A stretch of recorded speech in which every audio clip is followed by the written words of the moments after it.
Un Boeing 747 transportant 524 personnes était hors de contrôle dans le ciel du Japon. Des alarmes retentissaient dans le cockpit pendant que les pilotes, désespérés, tentaient de maîtriser l'avion qui semblait avoir sa propre volonté. Des masques à oxygène tombaient du plafond et des passagers terrorisés écrivaient des adieux à leurs proches. La queue de l'avion s'était désintégrée, et la question qui planait était de savoir si les pilotes parviendraient à ramener l'avion à l'aéroport. C'est l'histoire du vol 123 de Japan Airlines. Dans la nuit du 12 août 1985, 509 passagers et 15 membres d'équipage embarquèrent à bord d'un Boeing 747 de Japan Airlines à l'aéroport de Haneda, à Tokyo. La destination était Osaka, à environ 1 heure au sud-ouest. Cette route était l'une des plus fréquentées du Japon, avec des milliers de personnes voyageant chaque jour. Ce jour-là, le vol 123 était complet, marquant le début de la saison des vacances d'Obon au Japon, lorsque beaucoup retournaient dans leur ville natale. Aucun des passagers ne pouvait imaginer que l'avion cachait un défaut critique, qui avait silencieusement grandi depuis des années. Quelques minutes après le décollage, ce défaut atteindrait son point de rupture. Dans le cockpit, le premier officier âgé de 39 ans, Yutaka Sasaki, était dans le siège du commandant. Il était en cours d'évaluation pour être promu commandant de 747, après avoir accumulé près de 4000 heures de vol en tant que premier officier au cours des 6 dernières années. Sur ce vol, Sasaki devait prouver qu'il était prêt pour la promotion. Assis à sa droite et le supervisant, se trouvait le vétéran de 49 ans, le capitaine Masami Takahama. Takahama volait depuis 1966 et avait accumulé plus de 12 000 heures de vol. Il pilotait le 747 depuis plus d'une décennie. Derrière les pilotes, à la station d'ingénierie de vol, se trouvait le troisième membre d'équipage, Hiroshi Fukada, âgé de 46 ans.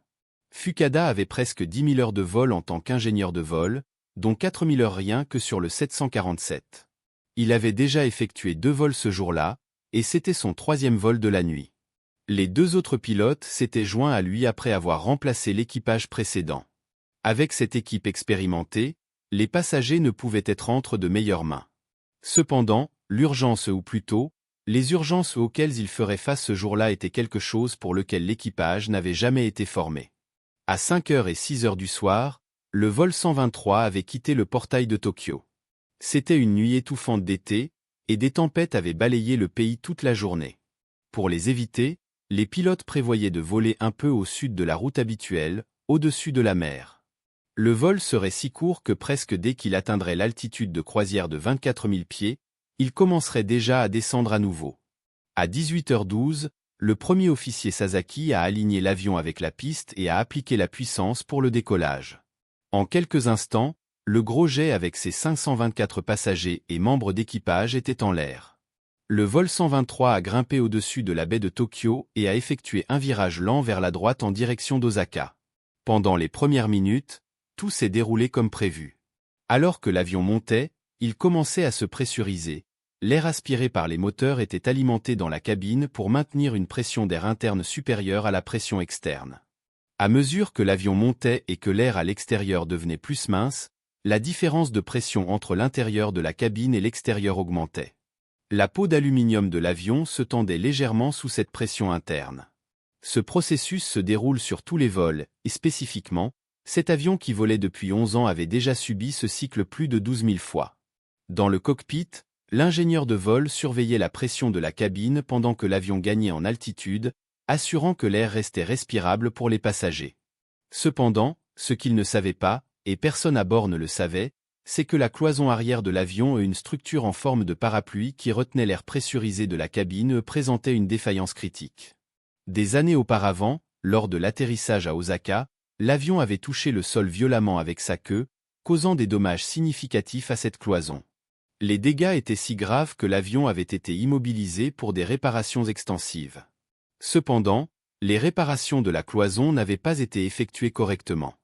Depuis cet incident, à chaque vol, alors que l'avion montait et que l'air à l'intérieur de la cabine pressait contre la cloison, de petites fissures avaient commencé à se former. Maintenant, après 12 319 vols, alors que l'avion volait bien au-dessus du Pacifique, cette cloison a cédé de manière catastrophique. Le pandémonium éclata à bord lorsque l'air pressurisé de la cabine s'échappa par le trou qui s'était ouvert à l'arrière de l'avion. Cette onde de pression fit exploser une énorme section de la queue de l'appareil, y compris le gouvernail, l'unité de puissance auxiliaire et plusieurs autres composants et systèmes de contrôle critiques. Dans la cabine passager, tout ce qui n'était pas fixé fut projeté hors de l'avion par le vide créé. Les panneaux de plafond à l'arrière de la cabine se détachèrent et furent aspirés dehors, tout comme les masques à oxygène, qui tombèrent immédiatement. Les passagers s'empressèrent de les attacher à leur visage. Dans le cockpit, l'alarme d'altitude de la cabine retentit, avertissant les pilotes que l'air à l'intérieur de l'avion était maintenant trop rare pour respirer. Cependant, les pilotes découvrirent rapidement que ce n'était que le moindre de leurs problèmes. Le capitaine décida qu'il valait mieux retourner à Tokyo et atterrir immédiatement. Il ajusta le transpondeur au code 7700, le signal universel de détresse, et demanda au premier officier de tourner l'avion vers la droite en direction de Tokyo. Lorsque l'avion commença à virer à droite, il s'inclina de manière extrêmement prononcée.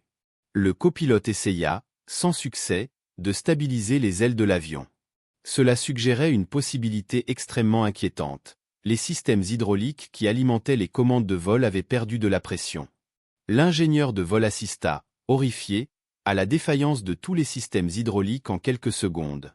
Les commandes de vol devinrent complètement inefficaces. Le capitaine demanda à l'ingénieur de vol si la pression hydraulique avait vraiment atteint zéro, et ses pires craintes furent confirmées, tous les indicateurs montraient zéro. La perte totale de puissance hydraulique était pratiquement une sentence de mort. Sans cela, les commandes des pilotes étaient inutiles. Peu importait combien ils essayaient d'utiliser les colonnes de commande pour faire descendre ou tourner l'avion, rien ne fonctionnait. Quant au gouvernail à la queue, la situation était encore pire. Il avait été complètement arraché de l'avion. Les pilotes étaient essentiellement devenus des passagers dans leur propre avion. Le contrôleur du trafic aérien offrit des vecteurs radars pour guider l'équipage de retour, un signe clair que c'était une urgence sérieuse. Ce n'était pas seulement un avion retournant avec un moteur défectueux ou un passager malade, il était hors de contrôle. Normalement, la dérive ou le stabilisateur vertical d'un avion agit comme les plumes sur une flèche ou un dard, stabilisant son trajet dans l'air. Sans cela, le vol 123 commença à osciller d'un côté à l'autre comme une feuille tombant, dans un phénomène connu sous le nom de « roulis hollandais ». Ce mouvement était nauséabond pour les passagers, dont beaucoup commencèrent à se sentir mal, en plus de la terreur causée par la décompression. Avec la nageoire de la queue disparue, les pilotes n'avaient aucun moyen d'arrêter ce mouvement. Cependant, le mouvement latéral n'était pas le seul problème. Sans énergie hydraulique pour déplacer les gouvernes de profondeur de l'avion, qui contrôlent l'inclinaison, les pilotes faisaient face à une situation encore plus critique. Les pilotes ne pouvaient plus contrôler l'angle d'inclinaison de l'appareil.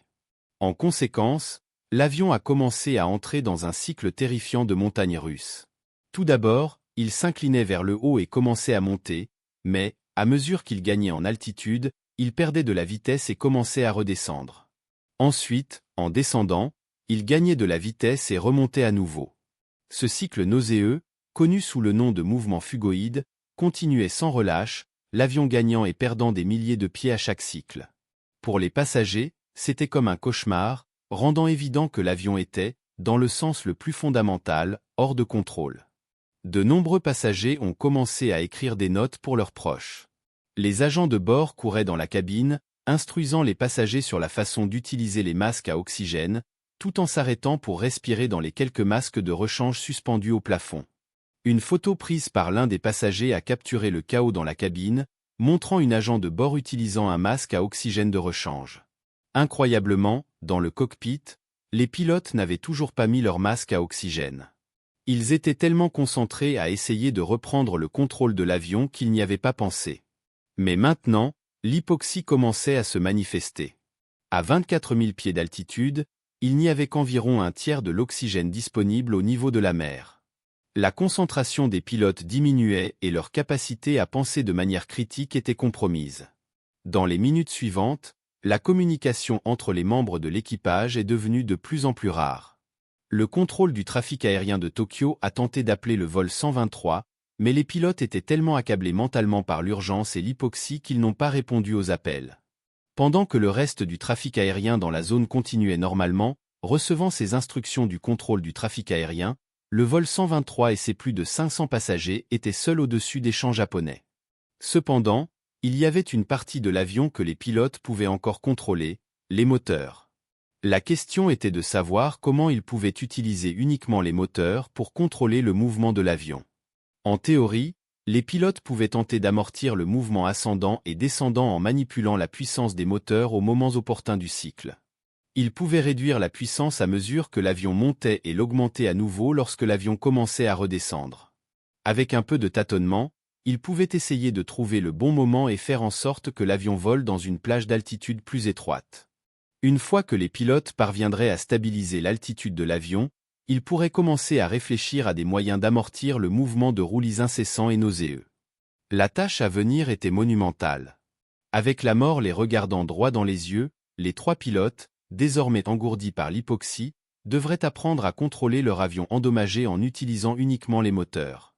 Leur formation sur le 747 était vaste et, entre eux, ils avaient des décennies d'expérience de vol, mais cette situation était au-delà de tout ce qu'ils avaient jamais rencontré.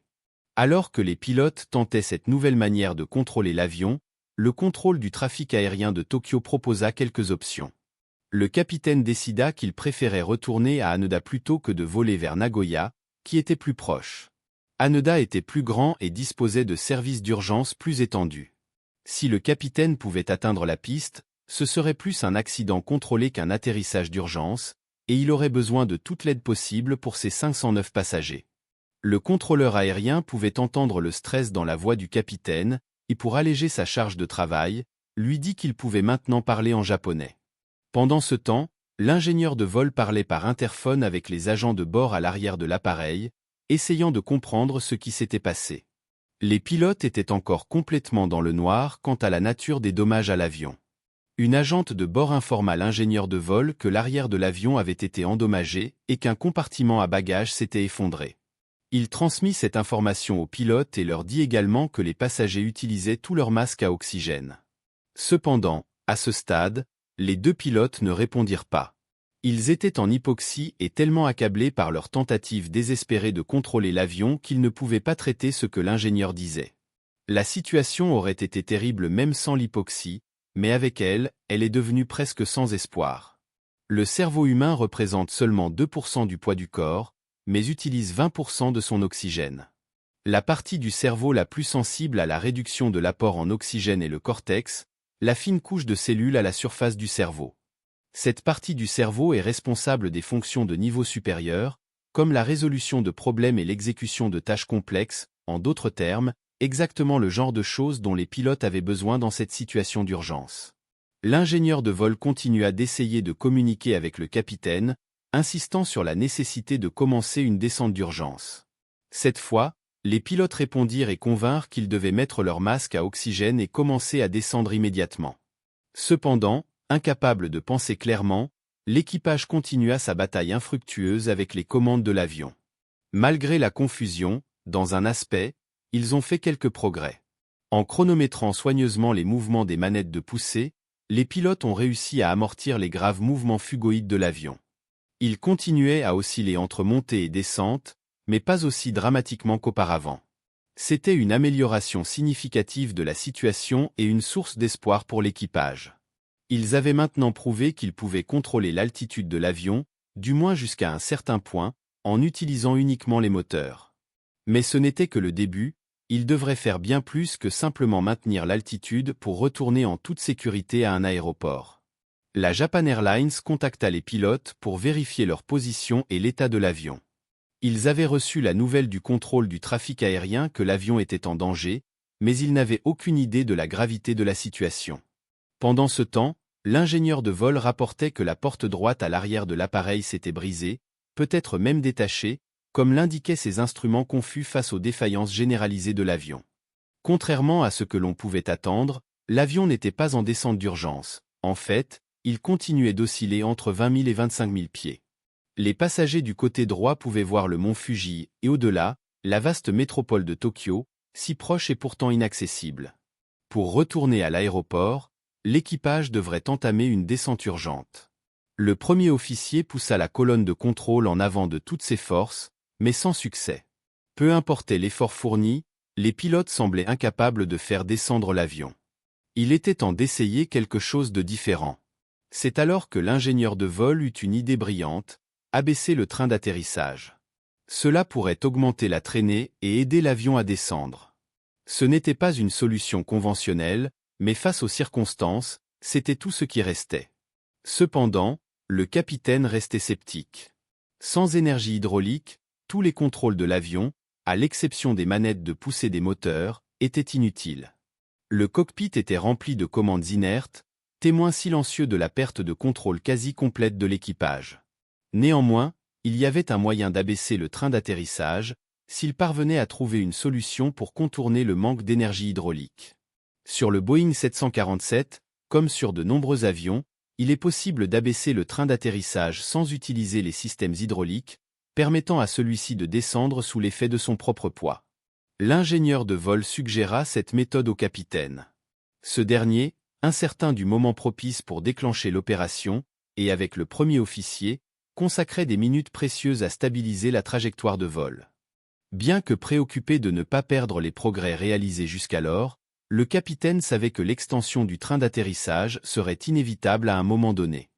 Ils décidèrent de procéder avec la méthode alternative pour une descente lente et sécurisée.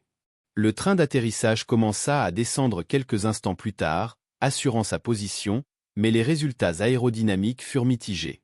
Ils réduisirent les mouvements verticaux de l'avion, mais augmentèrent le roulis, mettant en évidence la complexité du contrôle des axes.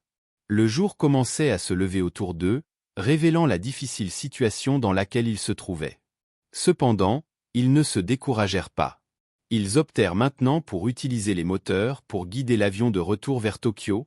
Le premier officier augmenta la puissance des moteurs du côté gauche et maintint la puissance des moteurs du côté droit plus basse. L'avion continuait à osciller d'un côté à l'autre, mais commença progressivement à s'incliner de nouveau vers la droite en direction de la ville. Pendant que l'avion géant manœuvrait, le contrôle de Tokyo tentait d'établir le contact avec l'équipage, mais leurs paroles semblaient insignifiantes en ce moment critique. Les pilotes savaient qu'en de tels moments, prioriser avionner, naviguer, communiquer était essentiel. Le vol 123 peinait à établir une communication avec le sol, car leur seul objectif était de maintenir le contrôle de l'aéronef. Le capitaine a ordonné à ses collègues d'ignorer le contrôleur et de se concentrer sur le pilotage de l'avion, en maintenant une puissance réduite sur les moteurs et en laissant le train d'atterrissage complètement déployé. Enfin, l'avion commença à descendre, marquant sa première descente depuis son départ de Tokyo. À mesure que l'avion passait sous les 20 000 pieds, ils atteignirent une altitude où l'oxygène était suffisant pour respirer. Cependant, ils étaient physiquement et mentalement épuisés, et l'hypoxie commençait à les affecter. Dans cet état, ils ne pensaient pas à ajuster les manettes de poussée pour contrôler la courbe en direction de Tokyo. Au lieu de modifier les réglages des moteurs, ils réduisirent simplement la poussée sur tous les moteurs. La trajectoire qu'il avait entreprise pour retourner à Tokyo se poursuivait maintenant inexorablement dans la direction souhaitée. Pendant ce temps, l'oxygène à bord pour les passagers s'épuisait rapidement. S'ils ne descendaient pas l'avion à 10 000 pieds rapidement, ils affronteraient également l'hypoxie au sol. Les spectateurs stupéfaits observaient alors qu'un Boeing 747 traversait le ciel au-dessus d'eux. Certains réussirent à prendre des photos de l'avion, malgré la granulation des images, le contour distinct de l'avion était clairement visible. Il était évident, même pour ceux au sol, que cet avion traversait une situation extrême de détresse, mais seuls les 3 hommes dans le cockpit avaient le pouvoir d'agir. Pendant que l'avion poursuivait sa descente, la quantité d'oxygène dans l'air augmentait progressivement, et la capacité mentale des pilotes commençait à revenir. Pour la première fois depuis l'incident, ils pouvaient penser de manière consciente et délibérée, plutôt que simplement réagir aux circonstances. C'est ainsi que la véritable gravité de la situation leur est devenue évidente. Une défaillance complète du système hydraulique est extrêmement rare dans les avions commerciaux, mais quand elle se produit, les résultats sont généralement adverses. Les pilotes du vol 123 en étaient pleinement conscients alors qu'ils retrouvaient leur lucidité à des altitudes plus basses. Maintenant, ils étaient mieux positionnés que jamais pour reprendre le contrôle de l'aéronef, libérés des effets débilitants de l'hypoxie. Enfin, ils pouvaient coordonner leurs efforts pour résoudre les problèmes et travailler en équipe dans le cockpit. Pendant ce temps, une hôtesse de l'air informait les passagers qu'ils pourraient bientôt retirer leur masque à oxygène, offrant un soupçon d'espoir. Cependant, ce soulagement fut éphémère face à la nouvelle menace qui approchait, Une imposante chaîne de montagnes surgissait devant l'avion, alors qu'il poursuivait son voyage incertain. Il n'était pas clair qu'une simple courbe serait suffisante pour franchir les montagnes. Il devrait également augmenter leur altitude en utilisant tous les moteurs à pleine puissance. L'avion entama une montée abrupte, si raide qu'il y avait un risque de perdre de la vitesse et de décrocher. Le capitaine instruisit le premier officier de réduire légèrement la puissance pour maintenir une montée contrôlée, mais dans leur état gravement endommagé, effectuer des ajustements précis de trajectoire était extrêmement difficile, comme tenter une chirurgie cérébrale avec des gants de four pour contrôler l'inclinaison de l'avion. Dépendre uniquement de la puissance des moteurs était une solution brutale, mais c'était la seule option dont disposaient les pilotes. En quelques instants, l'avion perdit une quantité significative de vitesse. S'il en perdait davantage, il pourrait décrocher et chuter du ciel. Le premier officier poussa la colonne de contrôle complètement vers l'avant, mais il n'y eut aucune réponse. Ensuite, il réduisit drastiquement la puissance des moteurs à presque au ralenti. Enfin, l'avion commença à descendre. Le défi était monumental. L'immense aéronef ne volait désormais qu'à 9000 pieds, plongeant dans une chute terrifiante. Les pilotes poussèrent les 4 manettes de puissance complètement en avant dans une tentative désespérée d'empêcher l'avion de plonger. Ils étaient dangereusement proches des montagnes, qui commençaient à bloquer le soleil couchant tandis que l'aéronef descendait de plus en plus bas dans cette lutte désespérée pour la survie. Le contrôle de Tokyo essaya de contacter l'avion via le système d'appel sélectif, dont le ton sinistre résonnait dans le cockpit alors que le pilote luttait pour le contrôle. Avec les moteurs à pleine puissance, l'avion commença une rapide montée, atteignant une inclinaison que les pilotes n'avaient jamais connue auparavant. Le nez de l'aéronef était désormais à 40 degrés au-dessus de l'horizon, mais à mesure que la vitesse de l'air diminuait rapidement, un nouvel avertissement s'ajouta à la cacophonie dans le cockpit. Le manche commença à vibrer violemment entre les mains des pilotes, les avertissant d'une perte de contrôle imminente. Encore une fois, l'avion s'engagea dans une terrible descente. Les pilotes savaient que cela ne pouvait pas durer indéfiniment. Ils étaient devenus de simples passagers dans leur propre avion, réagissant aux mouvements erratiques de l'aéronef. Plus tard, un témoin au sol décrirait les mouvements de l'avion comme étant comparables à ceux d'une personne ivre. Les pilotes réalisèrent que, pour avoir la moindre chance de sauver le jet et ses 521 vies à bord, ils devaient essayer quelque chose de différent. Le premier officier suggéra que les volets pourraient aider l'avion à voler à des vitesses plus basses, réduisant ainsi le risque de décrochage tout en offrant une stabilité cruciale au vol. Cependant, sans énergie hydraulique, la seule façon d'abaisser les volets était d'utiliser le système électrique de secours de l'aéronef. Les pilotes activèrent le système et commencèrent à déployer les volets à un rythme délibéré, alimenté par l'électricité, plutôt que par le système hydraulique beaucoup plus puissant. Alors que les volets de l'avion commençaient à se déployer, le premier officier continua ses efforts herculéens pour contrôler l'immense aéronef. Cette fois-ci, cela semblait fonctionner. Avec une coordination méticuleuse des manettes de poussée, il parvint à stabiliser le mouvement de montagne russe de l'avion pour la première fois depuis le début de l'urgence. Maintenant, l'aéronef volait presque à niveau. L'équipage coopérait maintenant pleinement, leurs esprits libérés du brouillard de l'hypoxie. C'était l'occasion pour eux de retourner à l'aéroport. Les pilotes ont établi le contact avec le contrôle d'approche de Tokyo, mais ils étaient tellement désorientés par les mouvements violents de l'avion qu'ils avaient complètement perdu la notion de leur position actuelle, de la distance jusqu'à Tokyo et de la bonne direction pour revenir. L'ingénieur de vol a demandé aux contrôleurs s'ils étaient à 55 000 au nord-ouest de Handa, une distance pas si grande pour un Boeing 747. S'ils pouvaient tourner l'avion vers Tokyo, ils pourraient couvrir cette distance en quelques minutes. Avec la stabilité retrouvée, cela commençait à sembler possible. Le premier officier a poussé les manettes des gaz vers l'avant pour neutraliser la traînée créée par les volets. Cependant, les volets qui avaient initialement aidé à stabiliser l'avion ont commencé à poser problème. Au lieu de se stabiliser, ils ont continué à se déployer, ceux de l'aile gauche s'étendant plus que ceux de l'aile droite. Cela a créé plus de portance du côté gauche de l'avion, faisant monter cette aile et inclinant progressivement l'avion vers la droite. Le contrôle ferme des pilotes a commencé à glisser alors que l'avion commençait à s'incliner. Le capitaine a demandé à réduire les volets à 10 degrés, mais il n'a pas remarqué qu'il était déjà à 15 degrés et continuait à descendre de seconde en seconde. Le déséquilibre entre les volets de l'aile gauche et droite s'accentuait, compliquant encore davantage la situation. Pendant ce temps, Le premier officier a poussé les leviers de poussée vers l'avant, mais a augmenté par inadvertance la puissance des moteurs du côté gauche plus que ceux du côté droit. Aucun des membres d'équipage ne l'a remarqué, et l'avion a commencé à pencher dangereusement. L'avion s'est dangereusement penché sur le côté, glissant rapidement vers les montagnes en bas. Avec peu d'espace pour manœuvrer à cette basse altitude, l'avion a commencé à plonger à une vitesse alarmante de plus de 18 000 pieds par minute, 10 fois le taux de descente normal. Instinctivement, les pilotes ont tiré les commandes de toute leur force.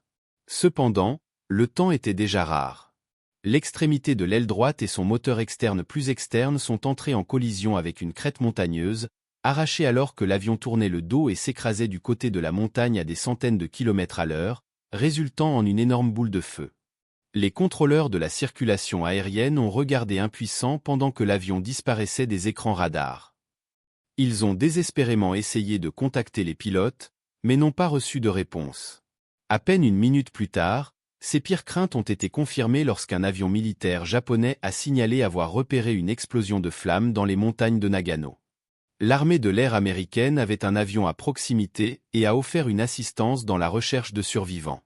Néanmoins, les autorités japonaises ont rejeté cette offre, choisissant d'envoyer leurs propres sauveteurs sur les lieux de l'accident. Cependant, ils n'ont pas envoyé les sauveteurs sur les lieux avant l'aube du lendemain matin, 12 heures complètes après l'accident. Les médecins qui sont arrivés sur les lieux ont constaté que de nombreux passagers, dont la vie aurait pu être sauvée s'ils avaient été retrouvés plus tôt, avaient succombé aux blessures pendant cette période. Sur les 524 passagers et membres d'équipage, seuls 4 ont survécu, tous situés à l'arrière de l'avion. Ce nombre aurait pu être plus élevé s'il n'y avait pas eu la réponse honteusement tardive des autorités japonaises. À la suite de cet accident, Boeing a redessiné le 747 pour éviter que des pics de pression rapides dans le plan de la queue ne provoquent des défaillances structurelles comme celle du vol 123. De plus, ils ont modifié les systèmes hydrauliques de l'avion en installant un fusible pour éviter l'épuisement total des 4 systèmes hydrauliques en cas de perte de queue. Japan Airlines a révisé ses procédures de maintenance, en mettant en œuvre une surveillance plus stricte et en améliorant les inspections régulières des réparations importantes. L'image publique de la compagnie aérienne a subi un coup important, les réservations ayant chuté de plus d'un tiers dans tout le pays dans les semaines qui ont suivi l'accident. À ce jour, le vol 123 reste le pire accident d'avion au monde. Une conséquence positive de ces événements a été la mise en œuvre d'efforts de sauvetage immédiat après un accident, quelle que soit la chance apparente de survie. Merci d'avoir regardé cet épisode. Si vous souhaitez voir plus de contenu comme celui-ci, consultez notre liste de lecture ici. Si vous souhaitez soutenir la chaîne et rejoindre notre communauté, je vous remercie encore de l'avoir regardé et j'espère vous voir bientôt dans le prochain épisode.